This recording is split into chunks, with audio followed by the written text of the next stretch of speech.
time for some underreactions. Let's do it. At Up and Adam Show, I want to start with Taysom Hill.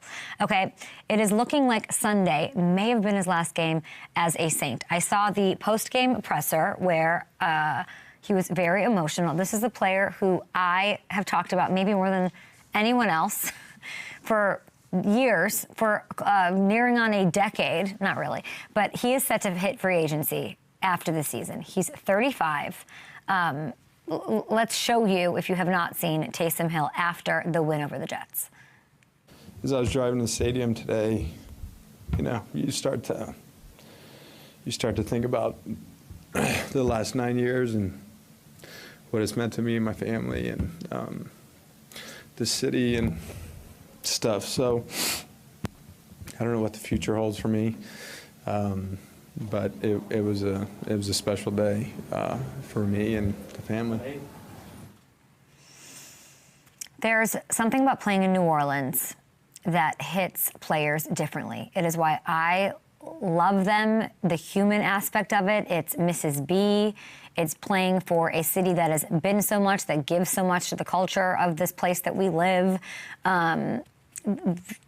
Being in New Orleans has such an effect on players. You see it with the Cam Jordans and Alvin Kamara's. They're not looking to hop from that place and go to somebody who's an easy path to a championship, potentially. You see Drew Brees and what he, you know, any player you talk to that's been a Ted Ginn Jr. and Marquez Colston, it is such fun lore, and they're so knit in with what New Orleans is.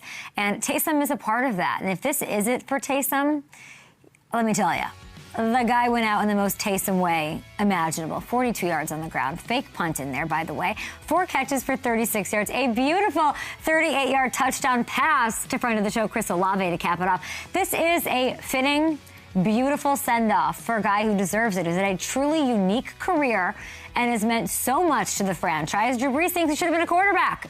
Okay? He probably could be a quarterback from the special teams work that he's put in, putting his body on the line, learning different positions, the meeting hopping like that he has to do. Going 7-2, by the way, he was the starting quarterback, filling in for Drew Brees and later for Jameis Winston.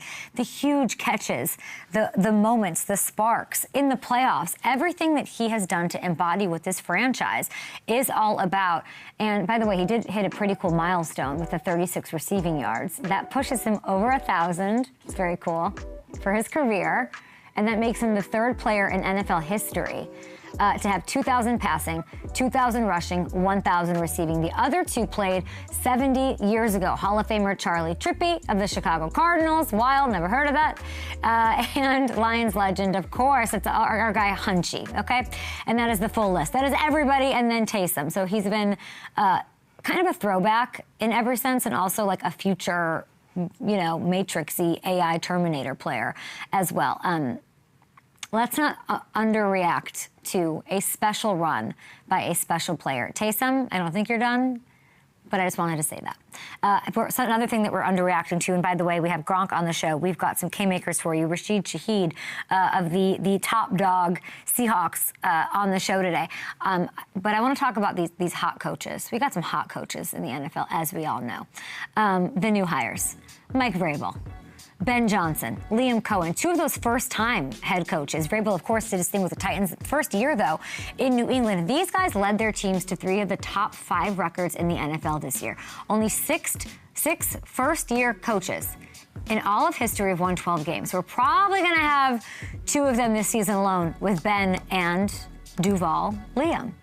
This is extraordinary stuff. We should not be underreacting to. And I don't want to leave out, by the way, other first-timers like Mike McDonald. We'll, of course, have Rashid Shaheed on the show, Dave Canales.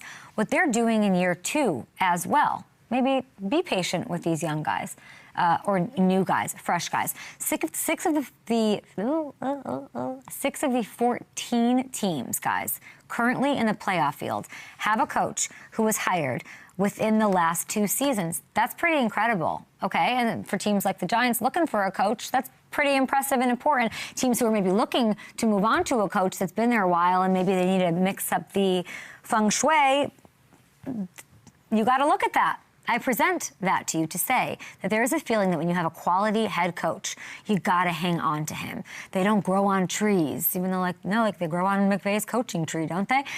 When you make a new hire, You go with the known commodity, all of that. If you're the Giants, I'm telling you, if you're the Titans, whoever else might be looking for a new coach in this cycle, I want you to pay attention to what is going on. Yes, the swings on these younger first-time head coaches do not always work out. And there's a list to point out to that too somewhere that I won't make. This is about being celebratory. This is about, the Ben Johnson. And there is no Ben Johnson this year maybe, but outside thinking works. Maybe it's Jesse Minter.